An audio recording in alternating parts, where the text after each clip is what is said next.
నమస్కారం cusec news కి స్వాగతం. హెడ్లైన్ చూద్దాం. తెలుగుంటి ఆడపడుచులకు రాఖీ పండుగ శుభాకాంక్షలు. ఎక్స్ వేదికగా శుభాకాంక్షలు అందజేసిన చంద్రబాబు.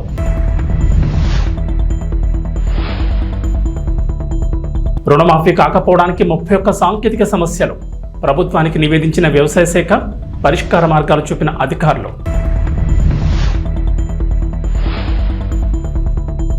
ఐదేళ్ల తర్వాత రాష్ట్రంలో ప్రారంభమైన అన్నా క్యాంటీన్లు. 5 రూపాయలకే ఆహారం అందజేస్తున్న కూటమి ప్రభుత్వం. ₹1 కోటి విరాళం ఇచ్చిన గోకరాజు గంగరాజు.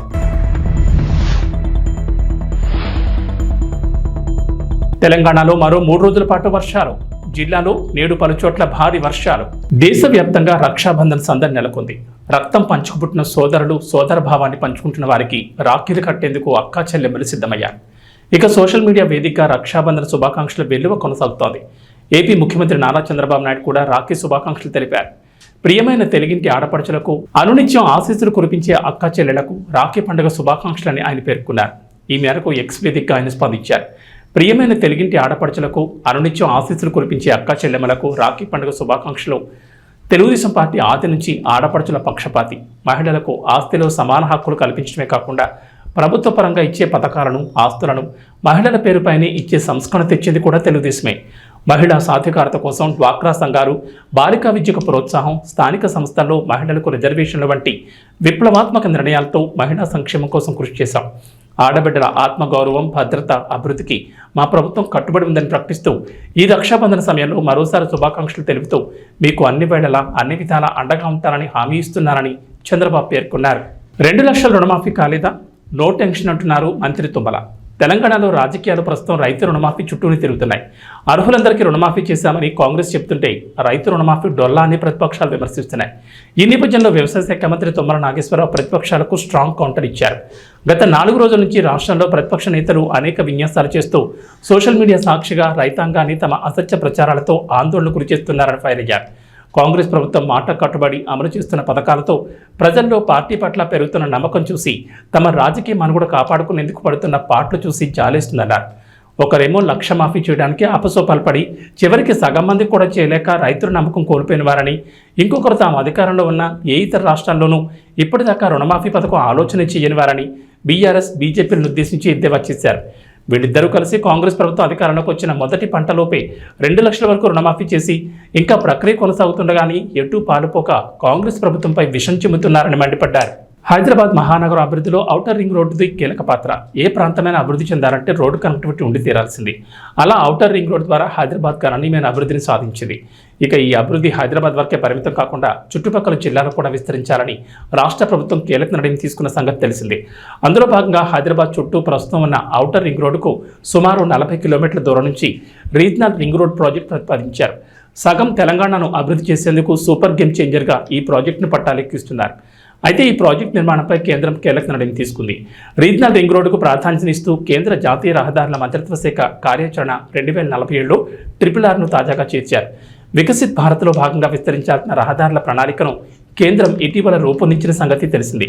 ఆ జాబితాలో రీజనల్ రింగ్ రోడ్ను కూడా చేర్చడంతో దీని నిర్మాణ ప్రక్రియ వేగం అందుకుంటుందని అధికారులు భావిస్తున్నారు.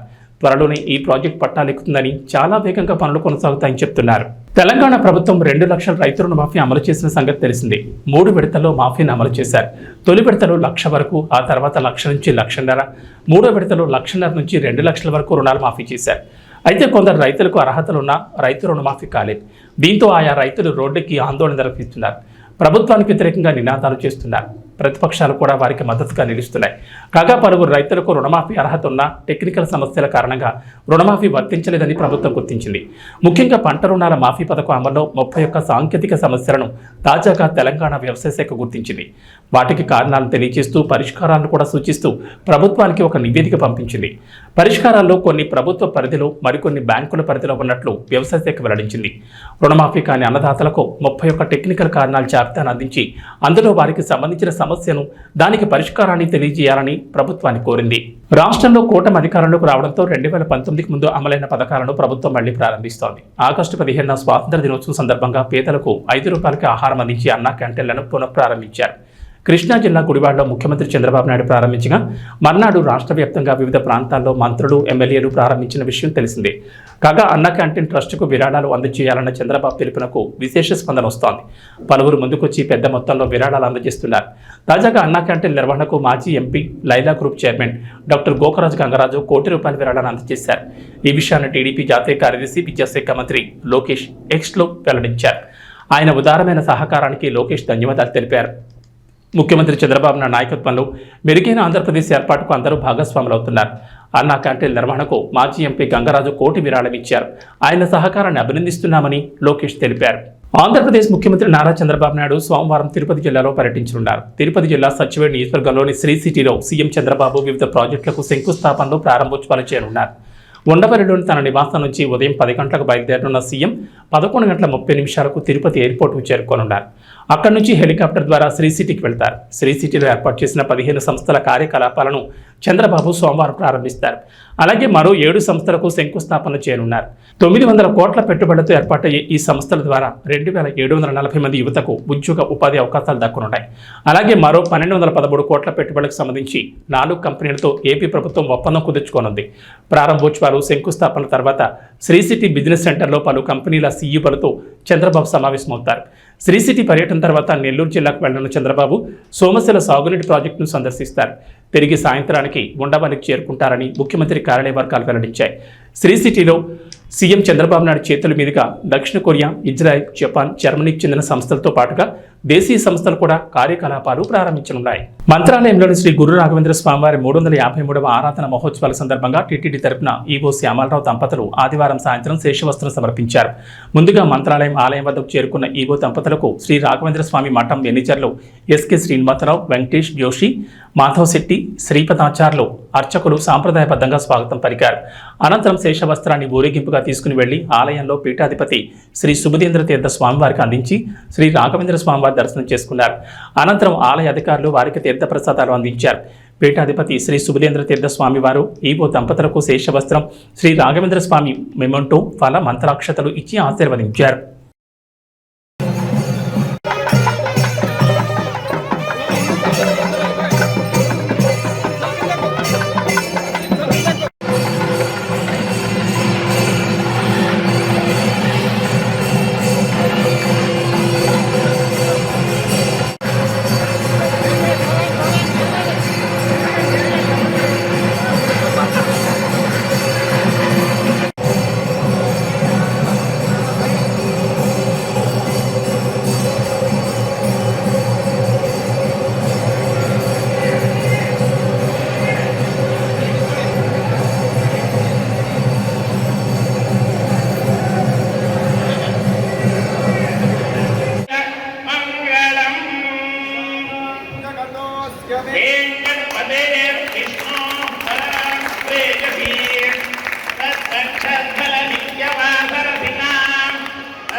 सर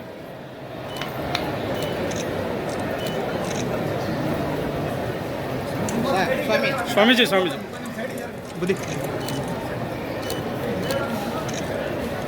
ప్రార్థనోత్సవ గోగజాష్ట పూజలు లక్ష్మీ పూజ ముందాದ కార్ಯಕ್ರಮಗಳು ಪ್ರಾರಂಭವಾಗುತ್ತವೆ. ಧ್ವಜಾರೋಹಣ ಶ್ರೀಮಠದ ಹೊರಗಿನ ಪ್ರಾಂಗಣದಲ್ಲಿ ನಡೆಯುತ್ತದೆ. ಎಲ್ಲರೂ ಸಕಾಲಕ್ಕೆ ಕಾರ್ಯಕ್ರಮದ నంద్యాల జిల్లా డోన్పట్నంలో ఆదివారం రాత్రి ఎన్ఎస్యూ ఆధ్వర్యంలో కొవ్వొత్తులతో నిరసన కార్యక్రమం చేపట్టారు. దేశవ్యాప్తంగా మహిళలపై జరుగుతున్న అత్యాచారాలు రోజురోజుకి పెరుగుతున్నాయని, అయితే ఇప్పుడు ఉన్నటువంటి చట్టాలు నిందితులను ఏమీ చేయలేకపోతున్నాయని, అందుకే మహిళా చట్టాల్లో మార్పులు తీసుకొచ్చే అవసరం ఎంతైనా ఉందని, మహిళలపై చేస్తున్న దాడులపై చట్టాలను మార్చి నిందితులకు తక్షణమే శిక్ష పడే విధంగా చట్టాలను తీసుకురావాలని డోన్లోని పాత బస్టాండ్ సర్కిల్ గాంధీ విగ్రహం ఎదుట కొవ్వొత్తుల ప్రదర్శన చేపట్టారు. ఈ కార్యక్రమంలో ఎన్ఎస్యూ తెలుగు విజయ్ కుమార్, యువకులు శేక్ష్మవల్లి, అడ్వకేట్ సుబ్బు యాదవ్, విద్యార్థి సంఘ నాయకులు శివన్నను పాల్గొన్నారు. అనంతరం మాట్లాడుతూ ఈ నెల ఆగస్టు 9న కోల్కతాలో జరిగిన ట్రైనింగ్ డ్యూటీ మహిళా డాక్టర్పై సంజయ్ రాయ్ మరికొంతమంది దుండగులు అత్యాచారం చేసి ఇన్ని రోజులవుతున్నప్పటికీ కేవలం ఒక్కరిని మాత్రమే అరెస్ట్ చేసి మిగతా వారిని అరెస్ట్ చేయకపోవడం వెనుక ఉన్న కారణాలేంటో వారికి అర్థం కావడం లేదని, అయితే ట్రైనింగ్ డ్యూటీ డాక్టర్పై అతి కిరాతకంగా అత్యాచారానికి పాల్పడినట్లు వారిని ఉరితీయాలంటూ దేశవ్యాప్తంగా నినాదాలు చేస్తున్నారని, కేంద్ర రాష్ట్ర ప్రభుత్వాలు మాత్రం సిబిఐ విచారణంటూ కాలయాపన చేయడం ఏంటని, అయితే దేశంలో ఏదో ఒక మూలన ప్రతిరోజు మహిళలపై దాడులు జరుగుతూనే ఉన్నాయని, అయితే 2024 జనవరి నుంచి ఆగస్టు నెలలోపు దేశవ్యాప్తంగా 900 అత్యాచార కేసులు నమోదు కావడం చాలా బాధాకరమని, పరువు కోసం కేసులు నమోదు కానివి ఇంకెందో అని వారు ఆవేదన వ్యక్తం చేశారు. అక్కడ పనిచేస్తున్నటువంటి ఒక సిబ్బంది కాంటాక్ట్ బేసిక్ లో పనిచేస్తున్నటువంటి ఒక సిబ్బంది అర్థం చేసేంత వరకు డాక్టర్ నడు రోడ్ల కాల్చేంత వరకు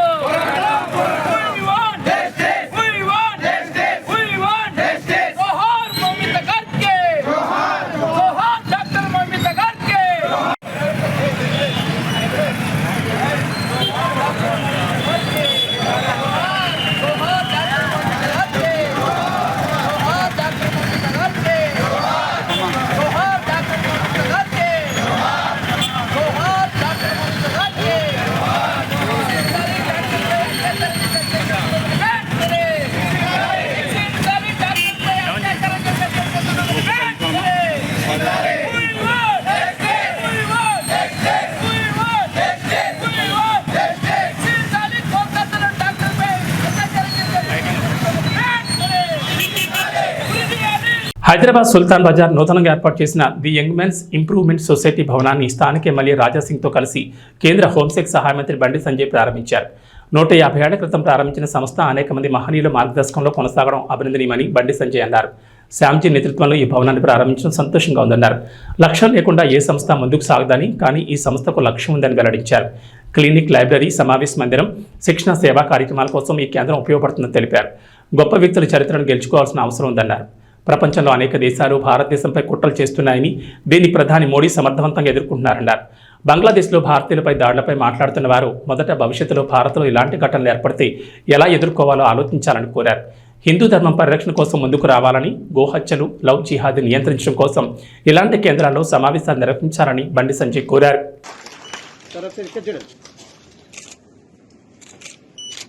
శ్రీ రాజా సింగ్ జీ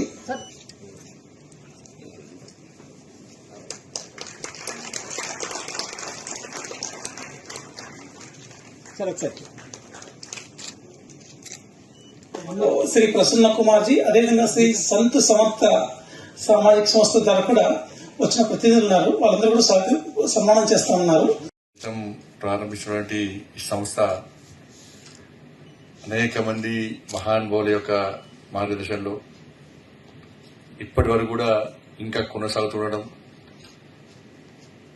ఇన్ని సంవత్సరాల తర్వాత పెద్దలు శ్యామ్జీ వారు ముందుకు వచ్చి తప్పకుండా దీనికి ఒక భవనం ఉండాలి, అనేక కార్యక్రమాలు నిర్వహిస్తున్నాం, ఒక కేంద్రంగా మనం ఏర్పాటు చేసుకోవాలని చెప్పి ఒక సంకల్పం తీసుకొని వారి నేతృత్వంలో వారి యొక్క ఆలోచన మేరకు ఇంత మంచి భవనాన్ని ఈరోజు ప్రారంభించుకోవడం నిజంగా చాలా సంతోషం. సంస్థకు ఏ సంస్థకైనా ఒక లక్ష్యం లేకుండా సంస్థ ముందుకు సాగే పరిస్థితి ఉండదు. ఇప్పటివరకు పెద్దలు శ్యామ్జీ వారు చెప్పినట్టు సంస్థకు లక్ష్యం ఉంది. ఆ లక్ష్యాన్ని చేరుకోవాలంటే ఒక కేంద్రం ఏర్పడాలి. ఇప్పుడు మనకు అనేక సందర్భాల్లో ఇవాళ ఈ బిల్డింగ్, క్లినిక్, లైబ్రరీ, దాంతోపాటు సమావేశాలు నిర్వహించుకోవడానికి హాలు, దాంతోపాటు సేవా కార్యక్రమాలు, ఉపాధి కోసం శిక్షణ ఇవ్వడము, విద్య, వైద్య, ఉపాధి, శిక్షణ సంబంధించి అనేక బస్తీల్లో కూడా ప్రజల్లో కూడా ఒక మంచి ఆలోచన కల్పించే విధంగా సేవా కార్యక్రమాలు చేయాలని చెప్పి ఆలోచనతో ఉండడం, దానికి కావాలంటే కేంద్రం కావాలి కాబట్టి ఇంత పెద్ద బిల్డింగ్, ఇది వేరే సంస్థకైతే ఇది పెద్ద కమర్షియల్ కాంప్లెక్స్ కట్టుకోవచ్చు. ఇక్కడ లక్షల రూపాయల రెంట్స్ వస్తాయి. దాంతో ఎక్కువ చిన్న భవనం తీసుకొని మనం ఒక కార్యాలయం పెట్టుకుంటే సరిపోతుంది. కానీ ఇతర ఆర్గనైజేషన్స్ కు మనకు తేడా, ఇవాళ మన ఆర్గనైజేషన్ సంబంధించి ఇంతకుముందు శ్యామ్జీ వారు చెప్పినట్టు అయితే కేశవ మెమోరియల్ లేకుంటే ఆర్వికే వేరే చాలా కేంద్రాలు, చాలా సెంటర్స్ హాల్స్ కూడా మనకి ఇచ్చే పరిస్థితి లేదు. కొంతమంది భయానికి ఇయ్యరు, కొంతమంది ఇయ్యొద్దనియరు, కొంతమంది ఇచ్చే ఆలోచన ఉన్న మొహమాట పడుకుంటూ ఇచ్చే పరిస్థితి లేదన్న. ఇటువంటి పరిస్థితిలో ఒక మంచి ఆలోచనతో ఇంత మంచి భవన నిర్మాణం చేయడం చాలా సంతోషం. దాని పేరు కూడా మనం చూసినాం, రుద్రమ ధన్వంతరి ప్లస్ వీర సావర్కర్. గొప్ప వ్యక్తుల యొక్క చరిత్రను వచ్చిన అంతా తెలుసుకోవాలి, చరిత్ర తెరమరు కాకుండా ఉండే ఆలోచనతో వాళ్ళని చూస్తాను మనం. కాబట్టి ఇటువంటి పరిస్థితిలో ఇంత మంచి భవనం నిర్మించడం చాలా సంతోషం. ఎందుకంటే దేశంలో ఉన్న పరిస్థితులు మనం తెలుసుకోవాలి, అన్నిటి గురించి చర్చించుకునే అవకాశం, అన్నిటి గురించి ఆలోచించుకునే అవకాశం, ఆచరణలో చూపెట్టే అవకాశం ఉంది. ఇంతమంది చెప్పినట్టు బంగ్లాదేశ్ పరిస్థితి తెలుసు. ఆ రోజు స్వామి వివేకానంద గారు చెప్పినట్టు తల్లి భారత మాతను విశ్వగురు స్థానంలో అత్యున్నత సింహాసనంలో, ప్రపంచంలో అత్యున్నత సింహాసనంలో కూర్చుంటే భారతదేశం యొక్క అస్థిరత్వాన్ని దెబ్బతీసే ప్రయత్నం చేస్తున్నారో మనం చూస్తున్నాం. దాన్ని నిర్వహిస్తున్న దేశం బంగ్లాదేశ్. చాలా మంది అంటూ ఉంటారు, మనం బంగ్లాదేశ్ లో హిందువుల దాడులు జరుగుతున్నాయి, వీళ్ళు మాట్లాడుతున్నారు, వాళ్ళు మాట్లాడతలేరు అని ఆలోచించడమే తప్ప వీళ్ళు మాట్లాడినా వాళ్ళు మాట్లాడకుండా దాంతో ఒరిగేది లేదు. కానీ ఈ విధంగా ఆలోచిస్తున్నా నేనేం చేస్తున్నా, రాబోయే రోజుల్లో ఇటువంటి పరిణామాలు భారతదేశంలో ఉత్పన్నమైతే నా ధర్మాన్ని, నా సమాజాన్ని, నా జాతిని ఏ విధంగా రక్షించుకోగలుగుతామని చెప్పి ఆలోచించేవాడే నిజమైన హిందూ, నిజమైన భారతీయుడు. నిత్య విమర్శలకు అవకాశం ఇవ్వకుండా నేనేం చేయగలుగుతా, రాబోయే రోజుల్లో భారతదేశంలో ఇటువంటి పరిణామాలు ఉత్పన్నమై నేను ఏం చేయగలుగుతా ఒక హిందూగా, ఒక భారతీయుడిగా ఆలోచించే పరిస్థితి రావాల్సిన అవసరం ఉంది. అవి రావాలంటే దాని చర్చ జరగాలి, అటువంటి ఆలోచన కల్పించే విధంగా ఒక కేంద్రం ఉండాలని చెప్తే ఇటువంటి కేంద్రాలే దానికి ఉపయోగపడే పరిస్థితి. ఒకవైపు లవ్ జిహాద్ విషయంలో గాని, గోహత్య విషయంలో గాని, మత మార్పిళ్ల విషయంలో గాని, సమాజాన్ని, హిందూ సమాజాన్ని ఏ విధంగా చీల్చే ప్రయత్నం చేస్తున్నారో, కులాల పేరుతోని, వర్గాల పేరుతోని, వర్ణాల పేరుతోని, సంస్థల పేరుతోని, సంఘాల పేరుతోని ఏ విధంగా చీల్చే ప్రయత్నం చేస్తున్నారో దానికి భిన్నంగా ఈ కేంద్రంగా మనం హిందూ సమాజం యొక్క సమాజంగా ఎదుర్కొంటున్న ఇబ్బందుల విషయంలో గాని, ధర్మానికి వస్తున్న ఆపదల విషయంలో గాని చర్చించడానికి, ఒక మంచి నిర్ణయం తీసుకోవడానికి ఇటువంటి భవనం తప్పకుండా అవసరం. కాబట్టి ఆ లక్ష్యాన్ని ఎంచుకునే ఈరోజు ఈ భవన నిర్మాణం కావడం నిజంగా చాలా సంతోషం. కాబట్టి తప్పకుండా శ్యామ్జీ ఎంత కష్టపడి వారు ఈ భవన నిర్మాణానికి అందరికీ సహకారంతో వారు తెలుసుకుంటే ఒక్కరికి చెప్తే ఒక బిల్డింగ్ కట్టగలుగుతారు కట్టడానికి. కానీ అందరు భాగస్వామి ఉండాలి. ప్రతి ఒక్కరు కూడా ఈ భవనం నాది అని చెప్పి ఒక ఆలోచన వచ్చే విధంగా అందరి సహకారంతో, అందరి యొక్క ఆలోచనతో, ఒక మంచి ఆలోచనతో ఇలా ఈ భవన నిర్మాణం జరిగింది. కాబట్టి అందరం కూడా ఈ కేంద్రంగా ఈ లక్ష్యం కోసం ఈ భవనాన్ని నిర్మించుకున్నాము. తప్పకుండా ఆ లక్ష్యానికి అనుగుణంగా లక్ష్యాన్ని చేరే విధంగా మనం కష్టపడి పనిచేయాలని చెప్పి మీ అందరికీ విజ్ఞప్తి చేస్తూ ఒక మంచి కార్యక్రమంలో పాల్గొనడం చాలా సంతోషంగా ఉంది. మీ అందరూ కూడా హృదయపూర్వక ధన్యవాదాలు తెలియజేస్తూ ముగిస్తానని. वो आज पूर्ण हुआ है. जब मैं नगर निगम पार्षद था, जब पहली बार हमारे पद्मा गर्जी दीक्षित जी मुझे यहाँ पर बुलाए थे, उन्होंने बताया था कि किस प्रकार से हमारी संस्था यहाँ पर कार्य कर रही है.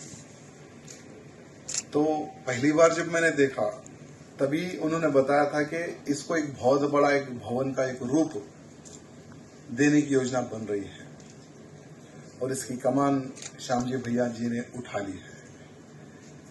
बहुत सारा संघर्ष हुआ, बहुत सारे लोगों का सहयोग मिला. जिसे हमारे संजय भैया ने जो बताया कि अगर किसी एक को कह दे तो बड़ा भवन बन जाता, लेकिन सभी को जोड़कर इतना बड़ा भवन का जो निर्माण हुआ और इस भवन के माध्यम से कई वर्षों से धार्मिक कार्यक्रम, हॉस्पिटल्स में अगर किसी को कुछ भी अगर ब्लड की आवश्यकता पड़े उस प्रकार के कार्यक्रम और धर्म प्रचार के कार्यक्रम, बहुत ही अच्छे कार्यक्रम इस पवित्र स्थान से होते आ रहे हैं. और इतना सुंदर भवन बना है और भी अच्छे कार्यक्रम इस पवित्र ఇక వాతావరణ విషయానికి వస్తే తెలంగాణలో వర్షాలు వెంటలేదు. గత కొన్ని రోజులుగా రాష్ట్రంలో వర్షాలు కురుస్తూనే ఉన్నాయి. దీంతో రాష్ట్రంలోని వాకులు వంకలు పొంగి పొర్లుతున్నాయి. జలాశయాలు ప్రాజెక్టులు నిండుకుండలా మారాయి. తాజాగా రాష్ట్రానికి మరోసారి రెయిన్ అలర్ట్ జారీ చేసింది హైదరాబాద్ వాతావరణ శాఖ. రాష్ట్రంలో మరో 3 రోజుల పాటు వర్షాలు కురుస్తాయని చెప్పింది. ఉత్తర కర్ణాటకను ఆనుకొని ఉన్న తెలంగాణ ప్రాంతంలో ఆవర్తనం విస్తరించిందని తెలంగాణ వాతావరణ శాఖ అధికారులు తెలిపారు. దీని ప్రభావంతో రాష్ట్రంలోని పలు జిల్లాల్లో ఓ మోస్తరు నుంచి భారీ వర్షాలకు ఛాన్స్ ఉందన్నారు. నేడు భూపాలపల్లి, ములుగు, భద్రాద్రి, మహబూబాబాద్, ఆదిలాబాద్, మంచిర్యాల, సిరిసిల్ల, కరీంనగర్, వరంగల్, హనుమకొండ, జనగాం జిల్లాలో భారీ వర్షాలు కురుస్తాయన్నారు. ఈ మేరకు ఆయా జిల్లాలకు అధికారులు ఎల్లో అలర్ట్ జారీ చేశారు. వికారాబాద్, సంగారెడ్డి, మెదక్, కామారెడ్డి, మహబూబ్ నగర్, సిద్దిపేట, యాదాద్రి, రంగారెడ్డి, హైదరాబాద్, నాగర్ కర్నూలు జిల్లాలో ఓ మోస్తరు వర్షాలకు ఛాన్స్ ఉందని చెప్పారు. భారీ వర్షాలకు తోడుగా గంటకు 30 నుంచి 40 కిలోమీటర్ల వేగంతో బలమైన ఈదురుగాలులు వీచే అవకాశం ఉందన్నారు. ఉరుములు, మెరుపులతో పాటు పిడుగులు పడే అవకాశం ఉందని జాగ్రత్తగా ఉండాలని ప్రజలకు హెచ్చరించారు. పొలం పనులకు వెళ్లేవారు జాగ్రత్తగా ఉండాలని, చెట్ల కింద బహిరంగ ప్రదేశాల్లో ఉండకూడదని వాతావరణ శాఖ అధికారులు చెబుతున్నారు. ఏబీ బులెటిన్ విశేషం. నమస్కారం.